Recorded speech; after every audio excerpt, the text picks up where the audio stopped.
क्या रोल?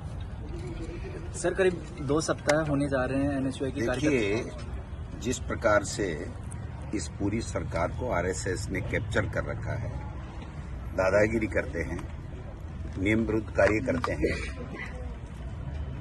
कानूनों की अवहेलना करते हैं, शिक्षा के बंदर को अपना आरएसएस की पाठशाला बनाना चाहते हैं। और जब कोई सिंबॉलिक विरोध प्रदर्शन करता है, अपना विरोध दर्ज कराता है, तो उन बच्चों को उठा करके पीटा जाता है, उनको जेल में गलत धाराएं लगा करके उनको जेलों में डाला जाता है, फिर कोर्टों को प्रभावित किया जाता है, षड्यंत्र रचा जाता है। और आप देख सकते हैं कि केवल एक पोस्टर और एक लड़के ने सिंबॉलिक विरोध प्रदर्शन के लिए किया कि भाई ये शिक्षा के मंदिर है, यहाँ शस्त्र पूजन नहीं होना चाहिए।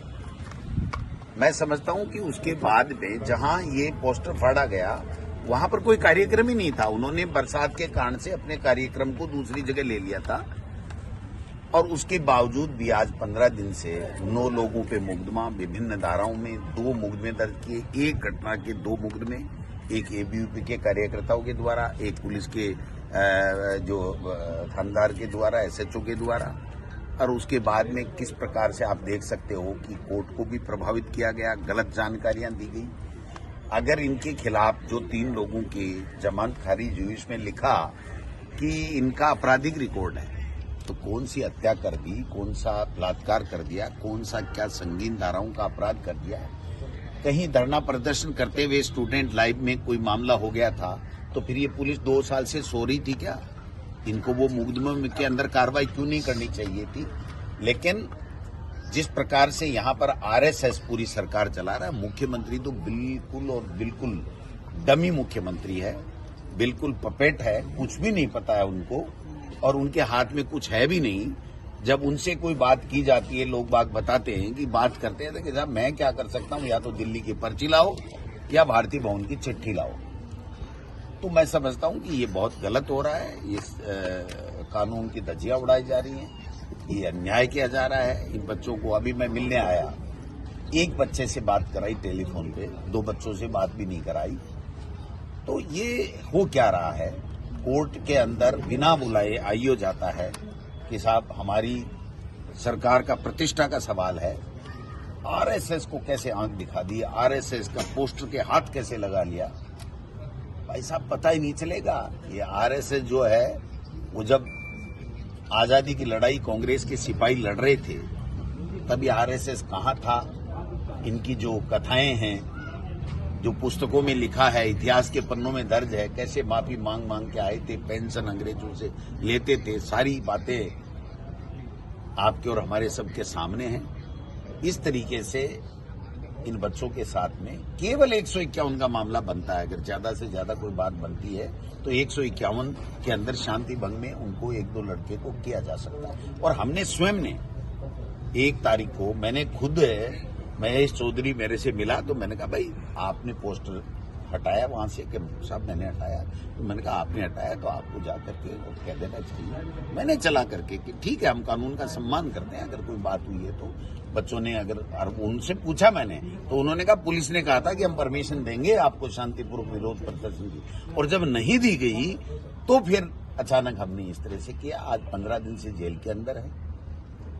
अमित शाह जी वाई दे करके चले गए इस सरकार को। क्या है ये सरकार नाम की कोई चीज है क्या? यहाँ सरेआम कुचामन में गैंगवार फिरौती मांग करके, फिरौती नहीं देने पे हत्या कर दी गई।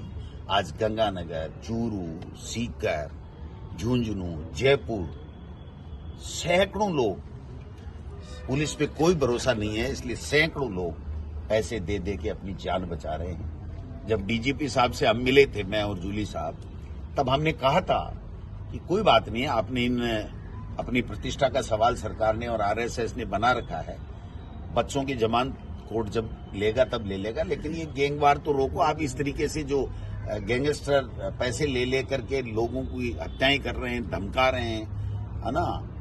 तो उन्होंने कहा हाँ ये चिंता का विषय, हम इसको देखेंगे। क्या देखेंगे? कुछ नहीं देख पा रहे हैं। और अब तो कल के बाद में तो अमित शाह जी ने कह दिया यही शख्स है जिसने इस देश के इस कानून को बनाया है, तो उसके बाद में तो अब सीएम की और मंत्रियों की क्या चलेगी वहां पर, ये सोचनीय प्रश्न है। मैं फिर आग्रह करना चाहता हूं देश के लोगों से, प्रदेश के लोगों से कि ये जो मॉडल आरएसएस का संवैधानिक संस्थाओं का दुरुपयोग और विपक्ष की आवाज को, जायज आवाज को दबाने का जो खेला खेला जा रहा है, इससे किसी का भला नहीं होने वाला है। इससे तो ज्वालामुखी फटेगी और पता नहीं कितने लोगों के हाथ जलेंगे, पैर जलेंगे। एक सिस्टम को हाईजैक कर लिया आरएसएस ने, ये हमारी पीड़ा है और आम जनता की, आम लोगों की ये पीड़ा है कि ये काम करने का वादा करके आए थे, काम कुछ कर नहीं रहे हैं और केवल सरकारी संस्थाओं का दुरुपयोग करके विपक्ष की आवाज को दबाना चाहते हैं। भ्रष्टाचार उनसे रोक नहीं रहा, अपराध इनसे रोक नहीं रहा, आए दिन बलात्कार, मारपीट, बजरी माफिया सारे के सारे हावी हैं। 200, 300 लोगों की मौतें चली गई अतिवृष्टि के अंदर, इनसे कुछ हो नहीं रहा है, कोई मुआवजा है नहीं। अमित शाह जी 3 बार आ गए, प्रधानमंत्री जी 3-4 बार आ गए, 1 रुपए का कोई तोहफा राजस्थान को देके नहीं गए। लोग ही नहीं आ रहे हैं। सरकारी कर्मचारियों को बुला करके कार्यक्रम की तीसरी की जा रही है, फिर भी आधी से ज्यादा कुर्सियां आपने देखी होगी अमित शाह के खाली हैं।